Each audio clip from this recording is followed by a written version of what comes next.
Okay. Um,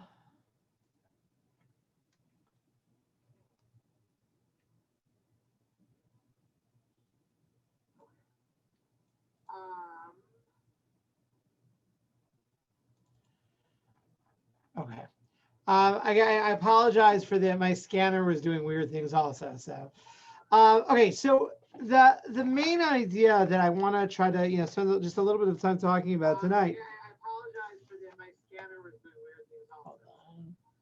Okay. So the main idea. Okay. All right. Now we're good. Okay. Um, so we looked at last time the what seems to be a relatively significant difference between the Bavli and Yerushalmi in terms of the question of um, whether the distinction between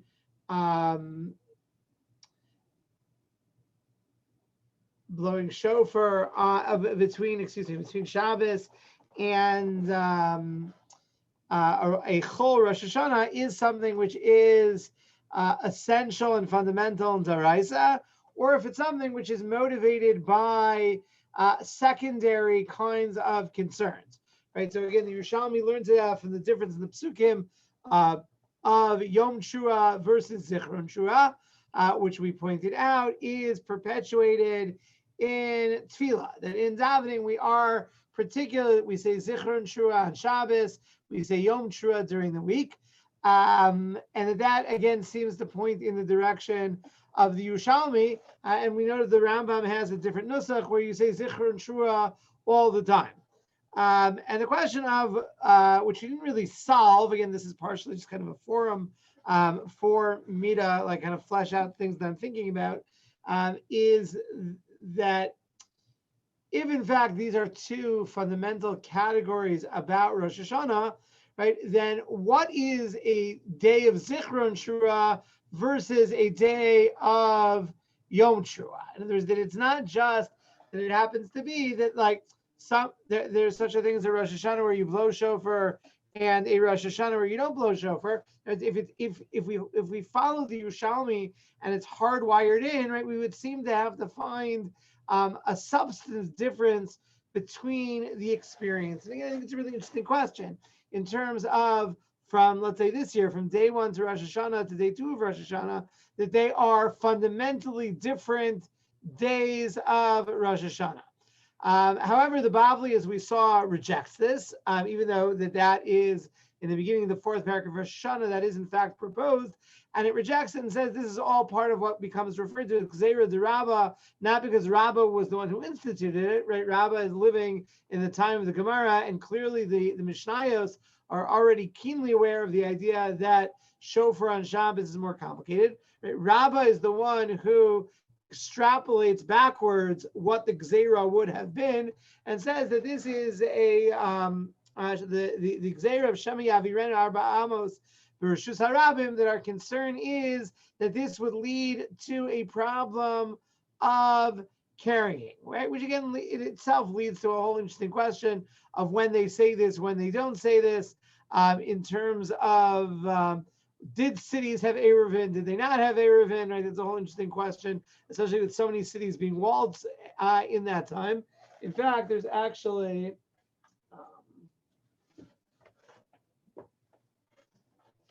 there's an interesting, I believe it's a Tosos.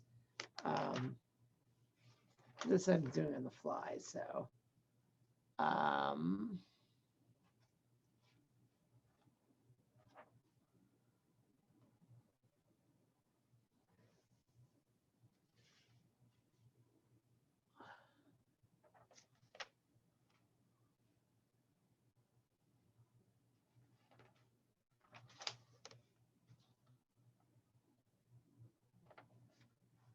No, I'm not. I have to remember where it is. I believe it's Tosos in the 7th parak of Yuma, that talks about the idea that on Yom Kippur, everyone would bring their own Sifrei Torah to the Azara during the Kriyas HaTorah of the Kohen Gadol, and he asks why there's no Gzeira D'Rabba over there. And there's like, and was Yerushalayim, could you carry in Yerushalayim? Could you not carry in Yerushalayim?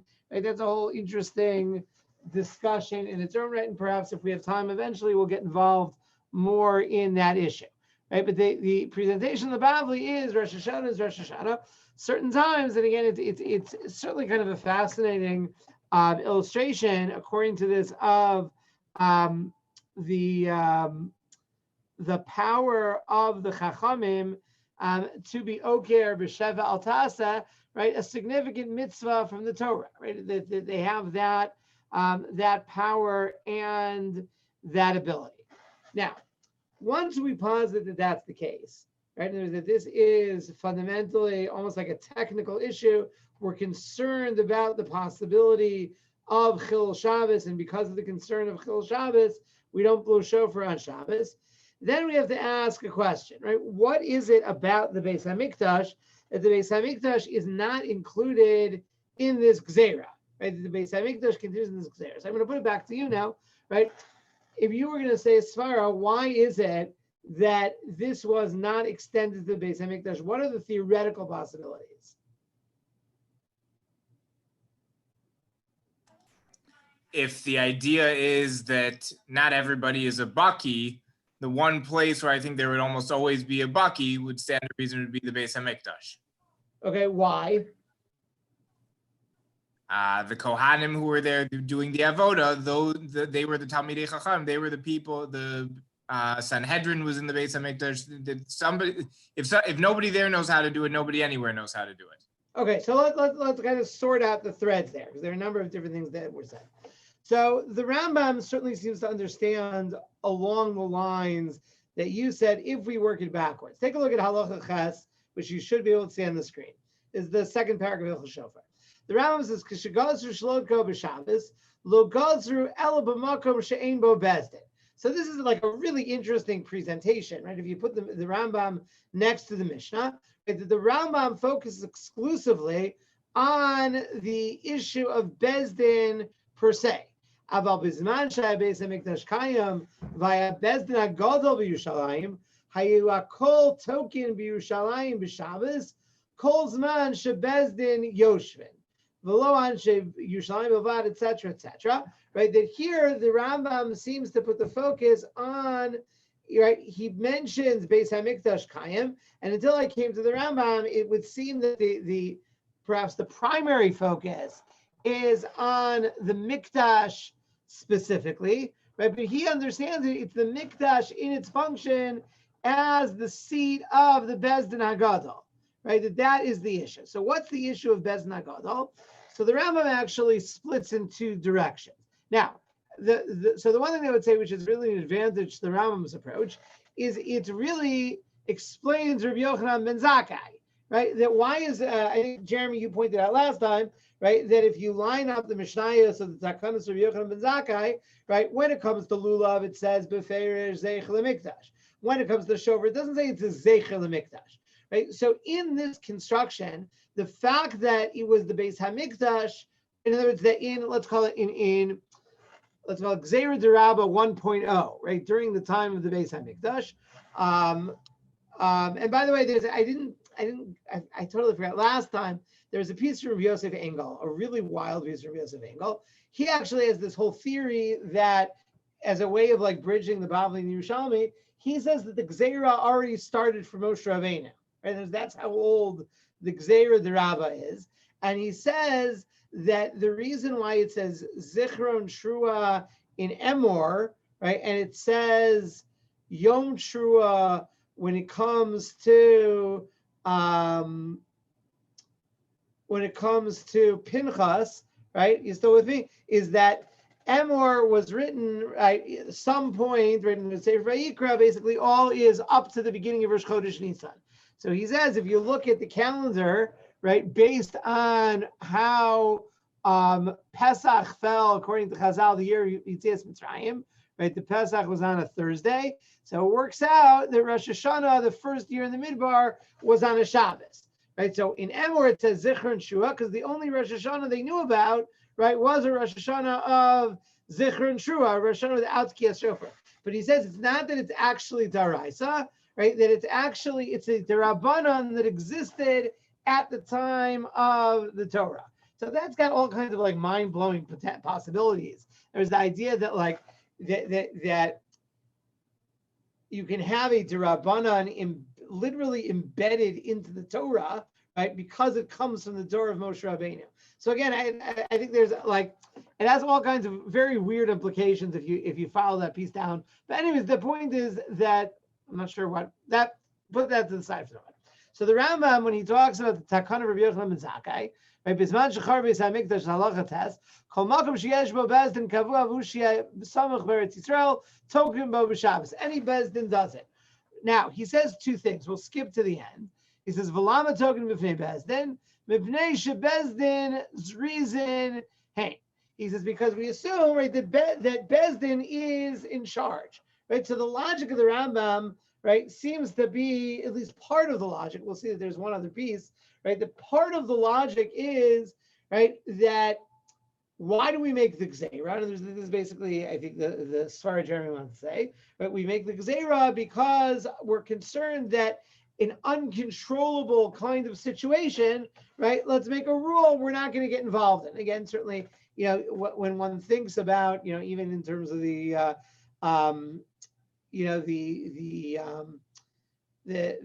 general tkufa of COVID precautions in shuls and the like, right? Certainly the part of the initial phase was based on, which I still think is correct, the basic notion of once you tell people that, you know, you should go to shul, right, chaos is going to ensue. But theoretically, if you could create a standard of a place of zrizin, right, a place where somebody was in charge and on top of things and so forth, right, that would not be a problem. So therefore, lama token b'vnei bezdin, v'nei bezdin zrizin hein. Right, and again, it's interesting, and we'll come back to this. The Maggid Mishnah quotes a fascinating piece here. He says, "L'kache idu shayatokin lifnei Rav Afasi zal b'Shabbos or Rosh Hashanah." This is like a mind-blowing thing, and we'll come back to this hopefully in the last or second to last Chabura, right? That there is a Masorah that they used to blow shofar on Shabbos in the Rif's Bezdin. Right, now again, in terms of, we'll come back to the beginning of the formulation of the Rambam. Part of the Rambam's formulation would not work with this at all. But if we're basically see the shofar in the Beis Hamikdash as a din and zrizin, right? So then any place that there is any kind of bezdin, right, would be enough to fulfill this qualification, right? So let's call it line one within the Rambam of understanding within the Rambam, which is not including the whole Rambam, right? But we'll call this approach number one, says that essentially the Beis Hamikdash was exempted because you wouldn't have the problem there. After the destruction of the Beis Hamikdash, right, this then, and really any bezdin where you have somebody who's in charge, right, would be sufficient, right? He says, "V'lo samchu alav b'davar zel afil talmidim." He says, "Nebuch, even the Rif's talmidim didn't hold like him on this, right?" And that little experiment seems to have failed. And certainly the Rambam has issue number two. He says, "B'zman hazeh shechar beis hamikdash kol makom sheish bo bezdin kavua v'ushi yisamach b'eretz Yisrael token bo b'Shabbos." So here he says it has to be something called a bezdin kavua that's made up of people with smicha. Right? And that is the requirement. So if that's the requirement, then we're done, right? Until we can find smicha. He says, if it ain't token b'Shabbos, elo b'bezdin shekidshu esachodesh. He says the only place that you blow shofar on Shabbos, right, is in a bezdin which is mekadesh the chodesh, right? So why, in other words, why is that relevant to Kiyos on Shabbos?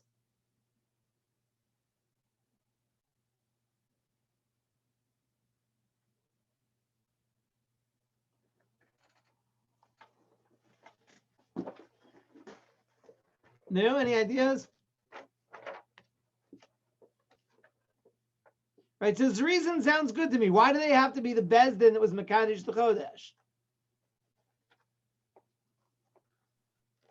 I mean, to tie back to the same idea, isn't that also totally in a certain level of being a mumcha, being, you know, having smicha and being a baki?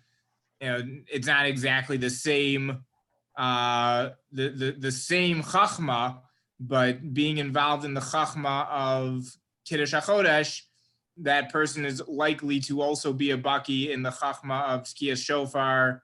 And if we want to, extend it to the next step, potentially lulav, etc., but even just focus on Tkiyas Shofar, that again, that the zrizos required for Kiddush HaChodesh is the same zrizos that would be required for Tkiyas Shofar on Shabbos.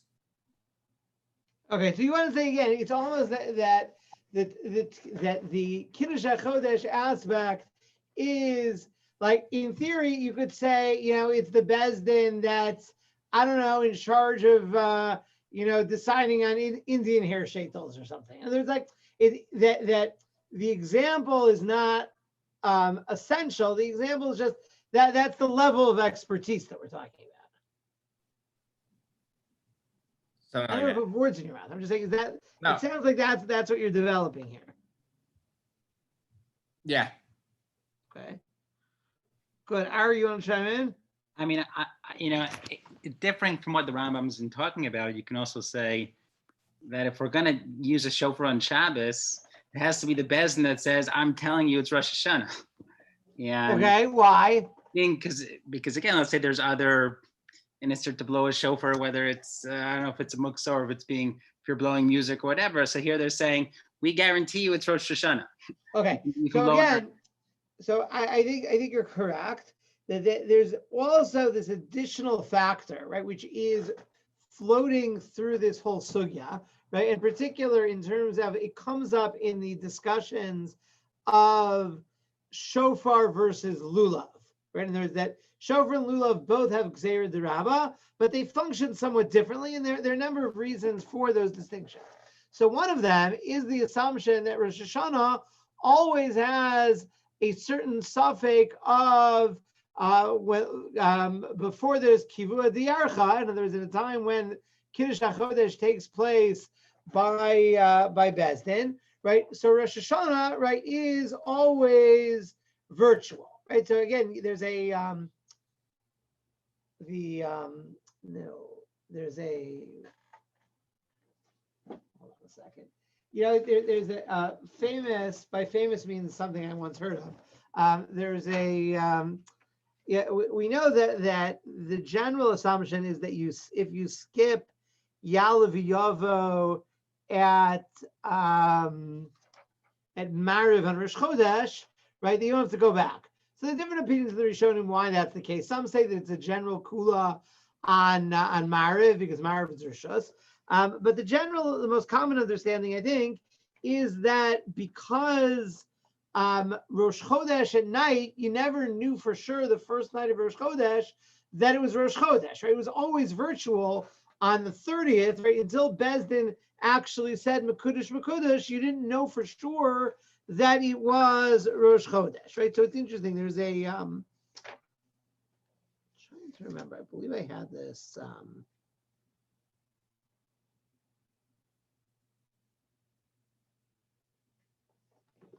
I have to read my own handwriting.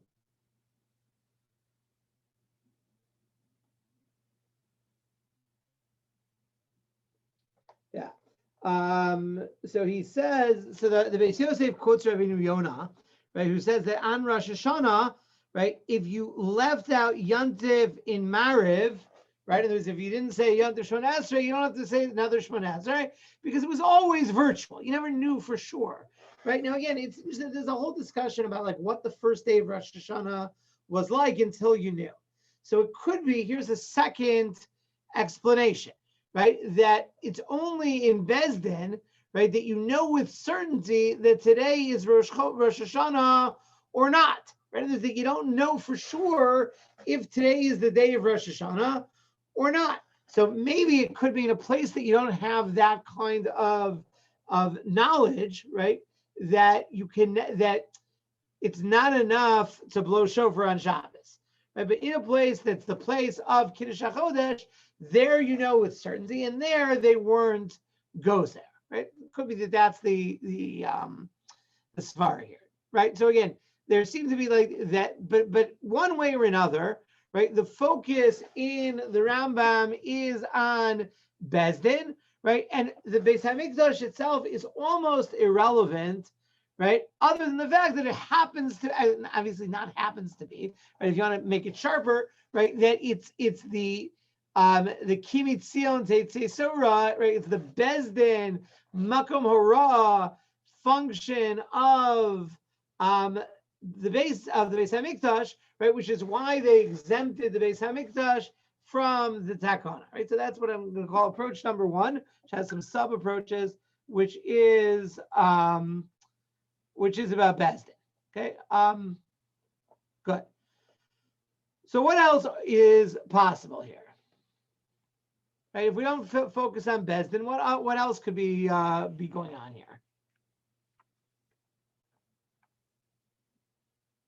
Right, or again, to circle it back, if we're going to take what I would assume is the more obvious or more literal approach to what we find in Rosh Hashanah, right? If it's about the Beis Hamikdash, why is this a halacha in the Beis Hamikdash?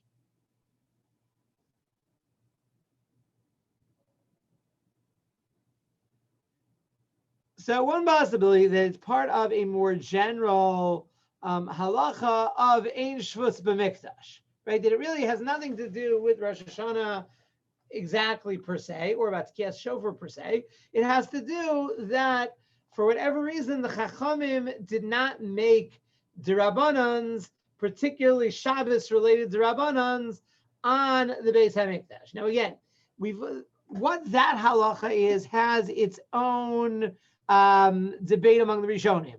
Right, so for instance, the Kesef Mishnah specifically says Ein Shus B'Mikdash Mishum de Kohanim Zrizim Hem. He says the reason, this goes back to Jeremy's idea. In other words, in certain ways, it's similar. It's not about Bezdin. It's about the idea that the Kohanim are responsible. Right? The Kohanim are people who you can trust, particularly in the context of the avoda, that they are going to do things correctly.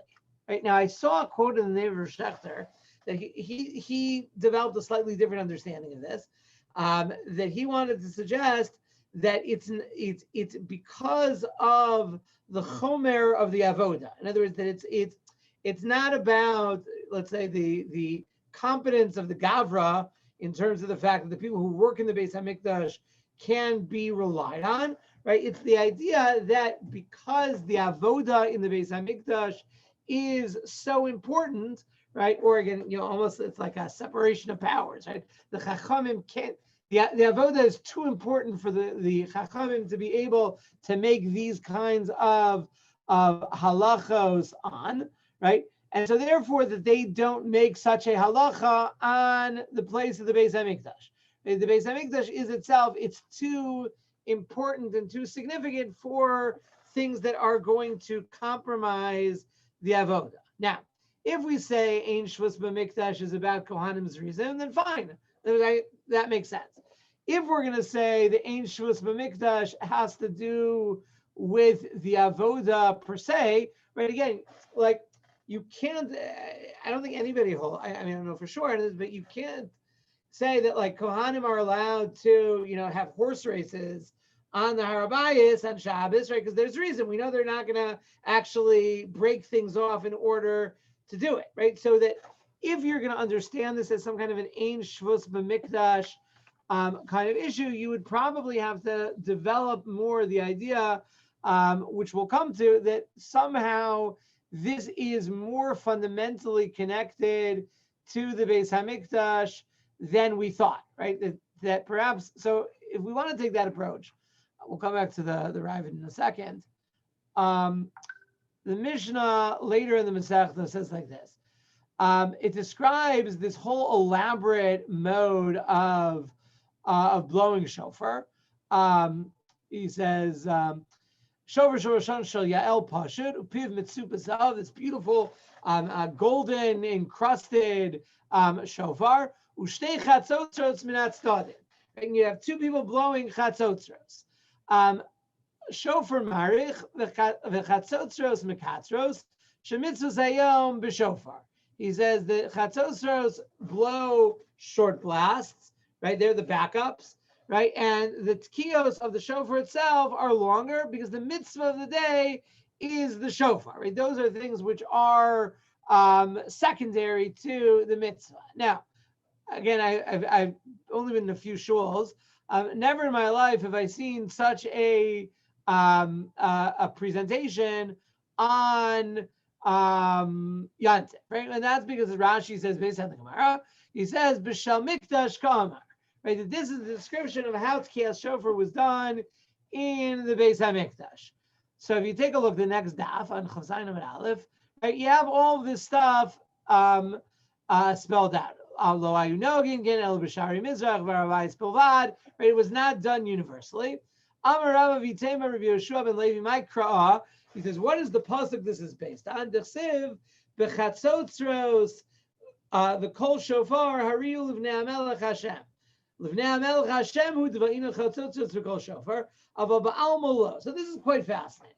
Right? He says that we have Rabbi Yoshua ben Levi brings a drasha that says that when you are Lifnei HaMelech Hashem, right, that there needs to be a combination of shofar and chatzotzros, right? That it's not enough shofar, and there needs to be chatzotzros as well. So how do you understand it? Right? What does it mean that in the Beis HaMikdash they have to blow the shofar combined with the chatzotzros?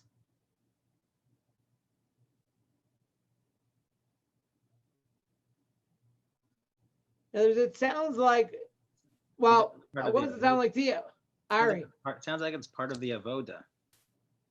Okay, why is it part of the avoda? Because during the avoda, at the Beis Hamikdash, they would blow chatzotzros, part of the things that like Levium did. So it's like almost like it's embedded.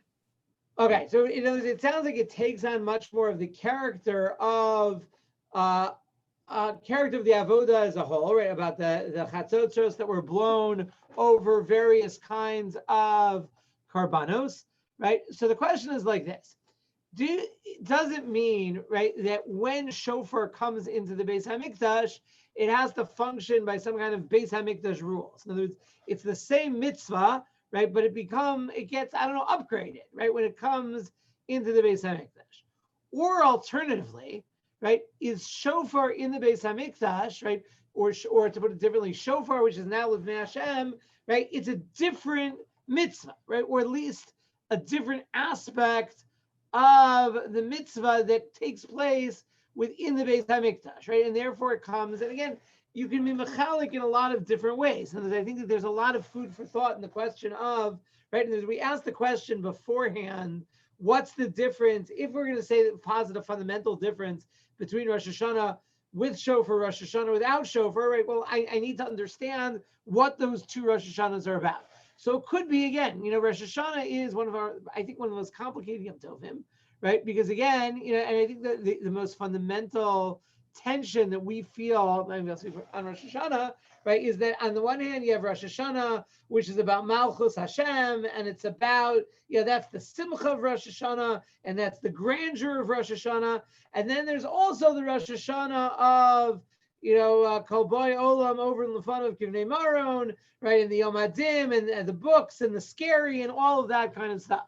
So again, I don't want to push this too much, but once, is it that the shofar in the Beis Hamikdash maybe is it becomes like a different shofar? It's the shofar with chatzotzros.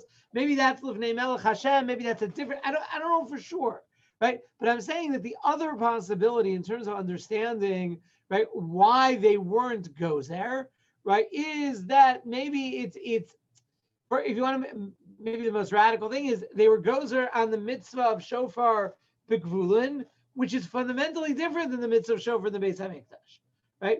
Or if you want to be a little more conservative in terms of the formulation, right? Once it takes on a certain shine of avoda to it, right, that it becomes kind of more in a Beis Hamikdash mode, right? So then our general Beis Hamikdash rules can kick in, right? And it's somehow it's a cousin of Ein Shvus B'Mikdash of the way that it's developed, right? So what do you think? I think, to sort of take that point, and, this seems to be what you were driving at, maybe you're getting there, is that, if you want to take these two aspects of Rosh Hashanah, the Malchus Hashem on the one hand and the Yom Adin on the other, and, it divided up and, shofar serves two functions. One is sort of, the trumpeting the coronation, and also, to reference back to what you spoke about earlier today about Sefer Yonah, about Uru Yeshena Mishenaschem, that, the shofar and the gvulin, that's the wake up call for everybody. That's the Uru Yeshena Mishenaschem, the shofar in the Beis HaMikdash, and that's why it's Lifnei Hamelech Hashem. That's the Mamlacha of HaKadosh Baruch Hu. So it certainly could be. It certainly could be. I want to show you two things quickly. So I want to go back here to, there's a Ravid. So the Ravid, it's the Ravid on the Rif in Sukkah, says like this. He asks the question,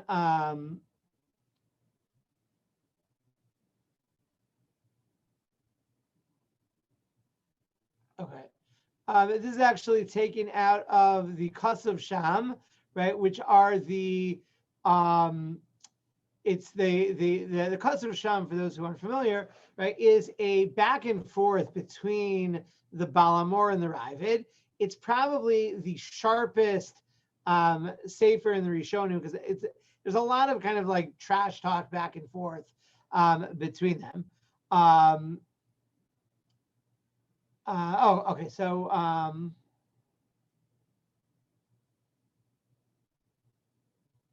okay, hold on a second. I'm sorry.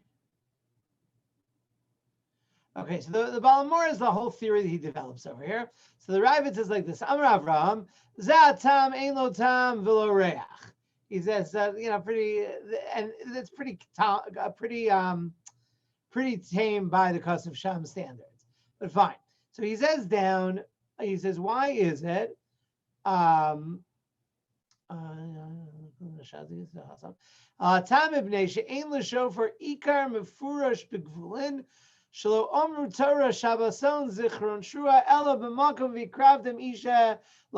here we're drawing back on the drashos and the Yerushalmi a little bit, right? So the Ravid says something kind of incredible. He says, really, if you're just going to go by the simple meaning of the Torah, right? Again, he's not turning into like a Karaite here, but he says that in terms of, and this goes into all kinds of questions of how Chazal goes there, right? Shabbason Zichron Trua, right, is together with the pasuk V'hikravtem Isha Lashem. Now again, here Zichron Shura is not in the don't blow shofar part, but the point is that he wants to say that Kiyas Shofar is always juxtaposed in the Torah to Korbanos. V'lo ne'amar b'chol artzachem ela b'yovel. Right, so you might remember that in terms of learning all the halachas of Kiyas Shofar, right, the Chazal like put what we know about Yovel, right, and what we know about Rosh Hashanah, right, and through Gzeir Shavas and other drashos, we're able to learn from one to the other and back and forth. He says, "V'chein sheinu mefurish b'gvulin el midrasha asi mishum hacha gazer." So the Ravid, and again, this could be like a whole shear in its own right, suggests that the power of the Chachamim or the audacity of the Chachamim changes based on something which is beferish in the Torah, right? Again, there's this is a concept that does exist in other areas of halacha as well. Hold on a second. There's a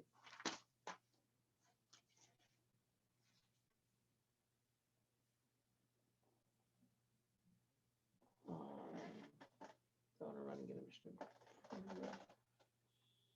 Right, give me 1 minute. Hold on.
Okay, so again, I'm sure there's in other places also.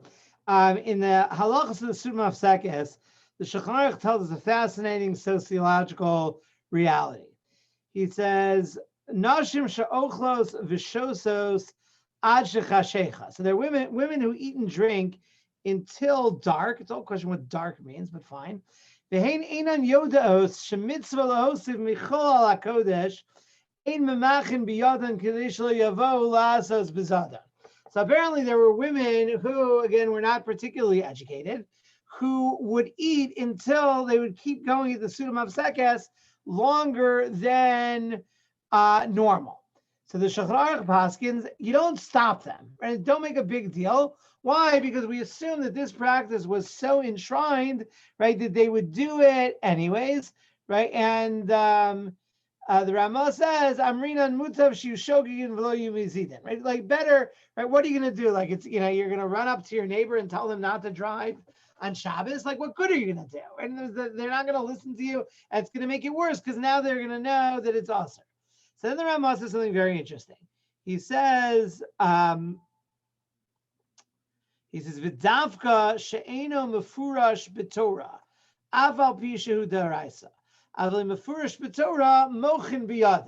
So again, we see this really interesting chiluk, and again, I'm sure it's in lots of other places also. Right? He says that when it comes, if people are doing something that, again, you have this distinction between things that are explicit in the Torah versus things that are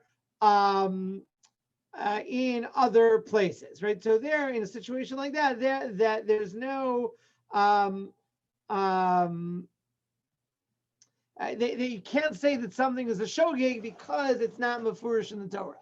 So here again, it's just interesting, right? That the Ravid's assessment of the psukim is such that he thinks that maybe even in the psukim, right, that the Beis Hamikdash is kind of a primary arena where the mitzvah of Tkiyas Shofar takes place. Now,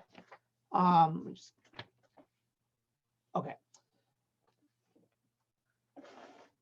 So let me throw out one other possibility, and that is just in terms of understanding this, and this is really more of a topic for next time. 1 second.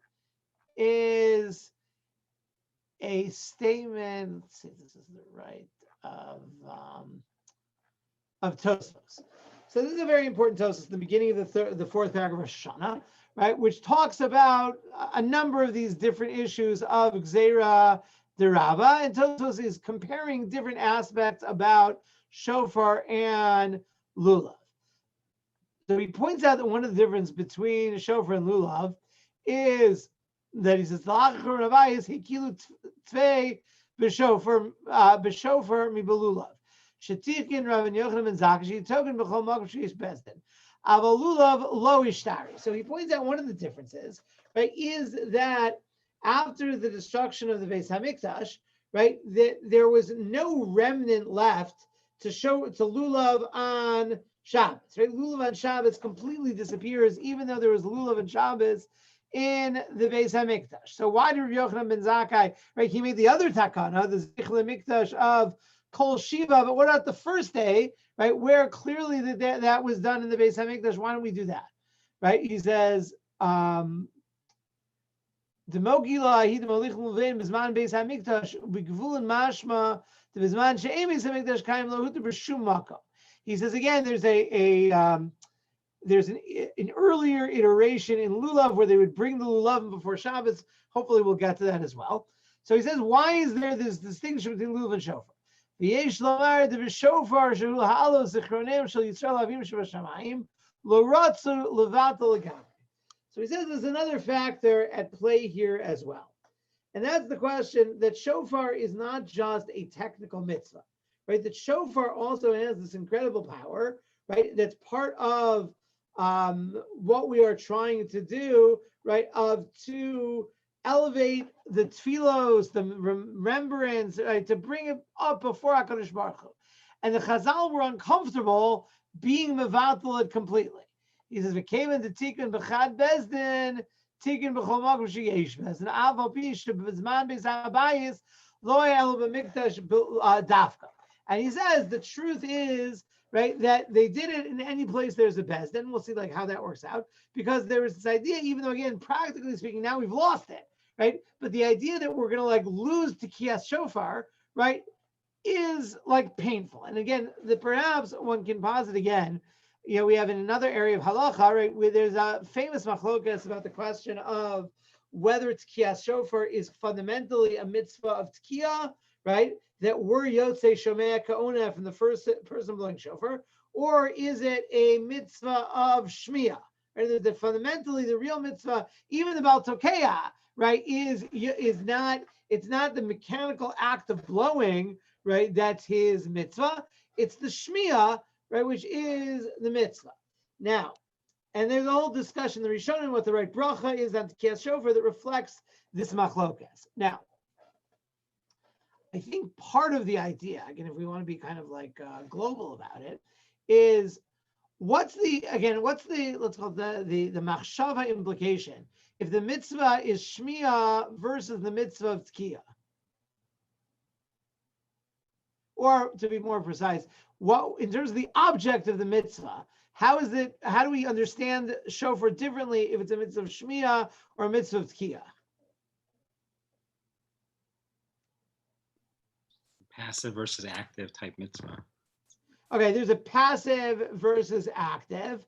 Right? One is that, and again, so I become technically active through Shomea Ka'ona, right? But really the mitzvah, right? The mitzvah is active. Okay, good. Anything else?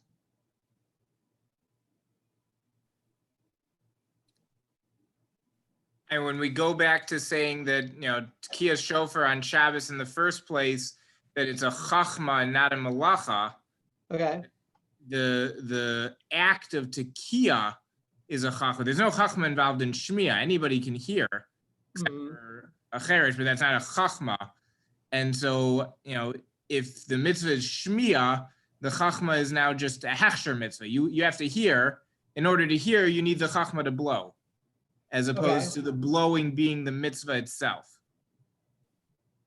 Good. So therefore you want to say, if it's mostly a mitzvah of shmiya, right, then we don't have to be so concerned about Gzeira D'Rabba. Is that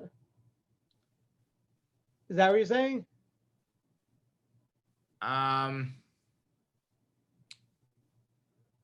If we don't, so I guess I could hear it both ways, and you could say it like that when it's the Maisa mitzvah, that's when you're more apt to lose yourself. On the other hand, maybe when it's just the hechsher mitzvah, that's where we have to be more. It has less chashivos to begin with, that Gzeira D'Rabba can come and counteract it, whereas opposed to if it would be a Maisa mitzvah, that maybe we're less apt to say Gzeira D'Rabba. Could be. Although, all right. So again, the question of what about lulav? Like lulav clearly is the mitzvah is right. So maybe that's the distinction, right? Lulav is more inherently problematic in terms of like whatever it is that you're doing. So I want to say like this. There are clearly at least two strands within Tekiyas Shofar, right? One is the idea that Tekiyas Shofar is supposed to have an impact on me, right? In other words, if the core mitzvah is shmiya, right? In other words, that I'm the object of the mitzvah, right? I'm the one who's on the receiving end of Uri Yishenim Mishnaschem. Alternatively, right, you can understand Tekiyas Shofar, right? That the Tekiyah is something that we are giving to HaKadosh Baruch Hu, and that in that gift, right, is that is somehow like causing something to happen, right? Is that it's something is right what Tosfos here calls la'alos zichronem shel Yisrael la'aviyim shava shamayim, right? That something has to happen, right? So it's interesting. There's a Gemara early in Rosh Hashanah that talks about the idea Shana she'ein meirian b'tchilasa meirian b'sofa. Right, that if you don't blow shofar at the beginning of the year, right, you're going to be screaming by the end of the year, right? And certainly, if you think about like the way in Kabbalah they talk about the idea that the shofar moves Hashem, whatever this means, from the kisei shel din to the kisei shel rachamim, right? So it's one thing to say, you know what, I have technical issues. I don't want to get rid of. I'm going to be mavater on this mitzvah, right? Because I'm concerned with the ramifications. It's another thing though to give up on the power of the shofar, right? And Tosa says that there is this kind of like this discomfort, right, with this idea, right, that because again, it's not just a question of my chiyuv as a yachid to hear the shofar. There's also the idea that there has to be a shofar for Klal Yisrael, right? And there's the idea that it's in the Beis Hamikdash, and again, maybe you can try to like work these things together. I wish I had time to be able to really build the unified theory of all this, right? But that maybe if there's a different mitzvah of shofar in the Beis Hamikdash, right, that maybe that's part of that. That part of that shofar is that's the shofar. If nobody else in Klal Yisrael is blowing shofar, there still is a shofar which is being done. There's a in Drush and Chasidus later. There's this idea on Shabbos, Hashem blows the shofar for us, right? So fine. So today we're Yotzei with Hashem's shofar, but before that, there was this idea like at least there's got to be a shofar being blown for Klal Yisrael, which is not true of other mitzvahs. It's not fundamentally true. There's got to be a place where somebody's eating matzah, right? Every yachid v'yachid in Klal Yisrael has to eat matzah, but the idea that there's like a matzah being eaten for Klal Yisrael, we don't have such a concept. But maybe we do when it comes to shofar. There's maybe the idea that there's a shofar can be Mala Zichroneim Shel Yisrael Avim Shabashvayim. Okay, so just to quickly sum up. So we looked at I think a lot of possibilities. One is the approach that fundamentally, right, the Gzeira was not necessary any place where there's a Bezdin, either because Bezdin, however we define Bezdin, is in the driver's seat, right? And that Yerushalayim is almost like a red herring. It's not about Yerushalayim at all. It's about somebody being in control. Possibility number two is that this is a extension, or at least a corollary to Ein Shvus B'Mikdash, either because of the Kohanim themselves, or the idea that somehow that the nature of the shofar in the Beis Hamikdash, right, is itself kind of almost subsumed into the avoda, and that we kind of a more radical extension of that idea is that the mitzvah of shofar in the Beis Hamikdash, right, and this is based on the Mishnah about the Chatzotzros, right, which Rabbi Shimon Levi learned out of the pasuk, the Chatzotzros we call shofar haril v'nei Melech Hashem, right? That maybe what we're doing in the Beis Hamikdash not only is a part of the avoda, maybe it can even be posited to be almost like a different mitzvah, right? That it has a different purpose, and so therefore we are not concerned about any possibility that there would be a problem. Then we talked about this idea that is kind of floating in the sugya of this idea that there's this other aspect to shofar beyond the technical mitzvah of the Halo Zichronim Shel Yisrael Avinu Shabashayim, and maybe for one or a composite of all of these different reasons, right? That it was in the time of the Beis Hamikdash, that was the place where that one shofar at least was blown. So what I'm hoping to do next time is to kind of build on this to try to answer the question of what Rabbi Yochanan ben Zakkai was trying to accomplish with his takana. Depending on how you understand the role of shofar in the Beis Hamikdash on Shabbos, hopefully that will be helpful in terms of having a sharper understanding or understandings of Rabbi Yochanan ben Zakkai. Any thoughts, feedback? This is again like very much like I'm working through this as we're talking, right? I've been in my free time as it is. I've been trying to kind of develop this, but it's all a work in progress. And again, the Pilpul Chaverim is always very helpful in terms of helping to sharpen stuff. I think to kind of take that last idea about the shofar needing to be blown, and the idea of the mitzvah of Shmiya versus the mitzvah of Tekiah, and to tie that back to earlier with the Chatzotzros and two aspects of shofar, that, again, that the Ur Yesheni Mishnaschem is focusing on the Shmiya, that, you need to hear the shofar to wake up, and that, there's that aspect of the mitzvah shofar, and then there's the and that aspect of Rosh Hashanah, the Yom Hadin, and that again you have the mitzvah of Tkiyas shofar, which corresponds to the idea that you need to have a shofar being blown and being Mamlech HaKadosh Baruch Hu, that aspect of Rosh Hashanah, the Chatzotzros, and Lifnei HaMelech Hashem, and that's the Tkiyas shofar being done in the Beis HaMikdash. That's the shofar that needs to be blown. That can be blown on Shabbos.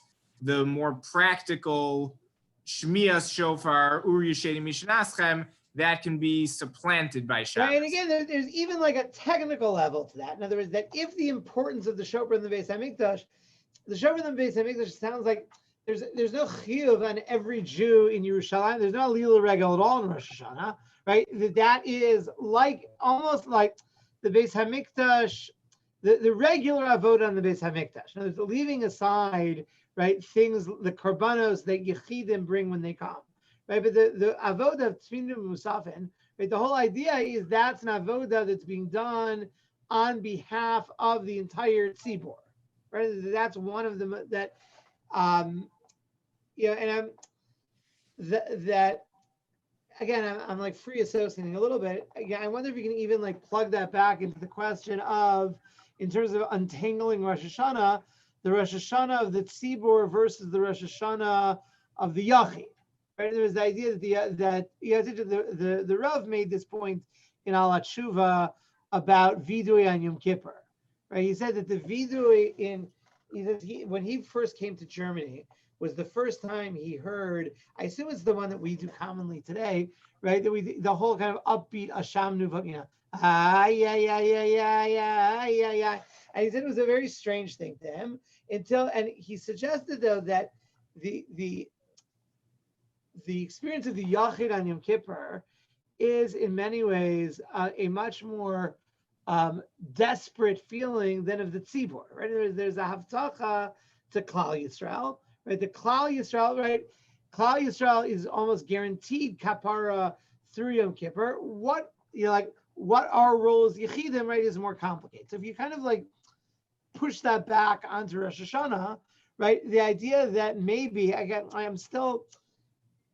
there's the Rosh Hashanah that every person in shul hears the message Uri Yeshena Mishnatchem where they are, right? Is like it's more subjective and so forth, right? As opposed to the Tkiya that's either Mamlech HaKadosh Baruch Hu or that's Maleh Zichroneim Shel Yisrael, right? That is the Tkiya of the Tzibor. And again, if you were going to try to line all this stuff up, you can even posit Tkiya versus Trua, right, as having kind of that dynamic within it of, the Kol Poshut is a much more triumphant kind of is, and the Trua is about, this brokenness and so forth. So I think there's a lot of like very fertile territory in terms of trying to, and again, at the risk of not making this all too mushy, right, but of being able to kind of line up these various kind of machshava elements